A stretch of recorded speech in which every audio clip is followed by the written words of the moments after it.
تم اپنا رنج و عالم اپنی پریشانی مجھے دے دو۔ دوستو، ماں کیا چیز ہے یہ تمہیں معلوم نہیں ہے۔ What is the mother? ماں انسان کے لیے دنیا کی سب سے بڑی شکتی ہے۔ پوچھئے ان معصوم بچوں سے جن کے ساتھ کوئی حرکت کرتا ہے یا اسے کوئی تکلیف دیتا ہے تو وہ کیا کہتے ہیں؟ چاہے اگلے آدمی کتنا سپر پاور ہو، وہ کہتا میں میری ماں کو کہوں گا۔ یعنی ماں کو دنیا کی سب سے بڑی سپر طاقت مانتا ہے۔ اور میں بھی کہتا ہوں کہ اللہ کی نعمتوں میں سے سب سے بڑی نعمت ماں کی شکل کے اندر ہے۔ کئی تو صنف نازک کو سمجھتے ہیں، اس کے چکر میں پڑ کے سب کچھ ماں باپ کو، دولت کو، دنیا کو، مافیا کو سب بھول جاتے ہیں، لیکن وہ ٹمپریلی ہوتا ہے۔ پھر آفت پڑ گئی ہے، گلے رو رہا ہوں، اس طریقے کے ڈائیلاگ بعد میں کہتے ہیں۔ پہلے کہتے تو نہیں تو تیرے جادو کے سارے جی لیں گے۔ بہرحال یہ تو صرف ٹمپریلی ڈائیلاگ ہوتے ہیں، لیکن اصلی دولت اس کی ماں ہے، انسان کی ماں ہے۔ ماں ایک شبد ایک ایسا ہے جو ہر دل عزیز ہے۔ بولنے سے دل لبریزی نہیں بنتے ہیں، انسان چاہتا بار بار بولتا رہوں، ٹھیک ہے۔ ہاں، ماں انسان کو کبھی بھی کوئی چوٹ پہنچتی ہے، کوئی تکلیف پہنچتی ہے تو اس کے منہ سے کیا نکلتا ہے؟ او ماں، ماں نکلتا ہے، ٹھیک ہے۔ ہاں، اللہ ماشاء اللہ کئی اللہ والے ایسے بھی ہیں جن کے زبان کے اوپر اللہ اکبر نکلتا ہوگا اور یہی لفظ کہنا چاہیے۔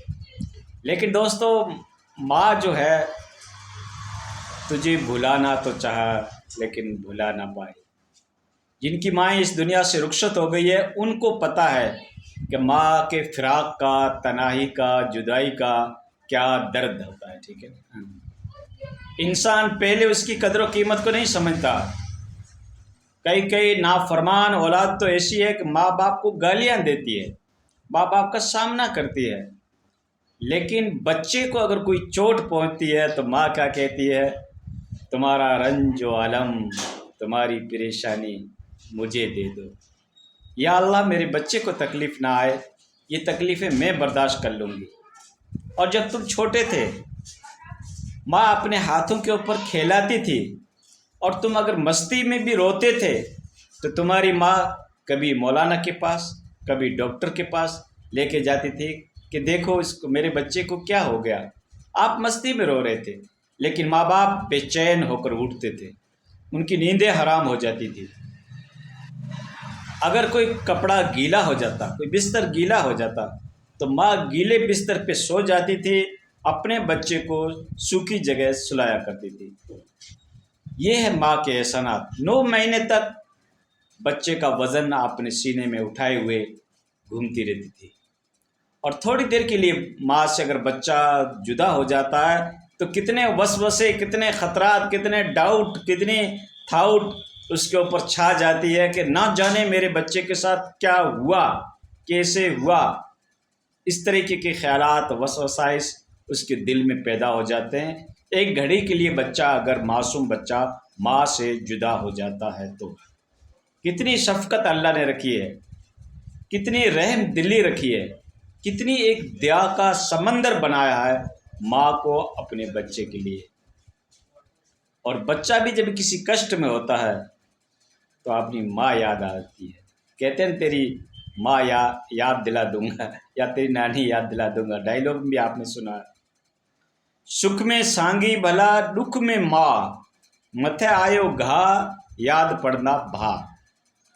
سکھ ہوتا ہے، شانتی ہوتی ہے، امن ہوتا ہے، چین ہوتا ہے، خوشی ہوتی ہے، فراخ دلی ہوتی ہے، انٹرٹینمنٹ ہوتا ہے، زندگی ہوتی ہے، تب تو انسان ڈھونڈتا ہے کہ میرے فرینڈ شپ کہاں ہے، میرے دوست کہاں ہیں، میرے ہم نوا، میرے ہم مزاج، میرے ہم قدم کہاں ہیں، ان کو ڈھونڈتا ہے۔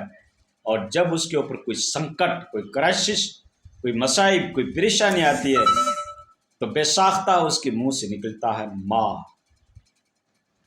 دکھ میں ماں یاد آتی ہے۔ انسان جب سفر کر کے آتا ہے گھر پہ واپس تو ماں چہرے کو دیکھتی ہے اور تو اس کے جیب کو دیکھتی ہے۔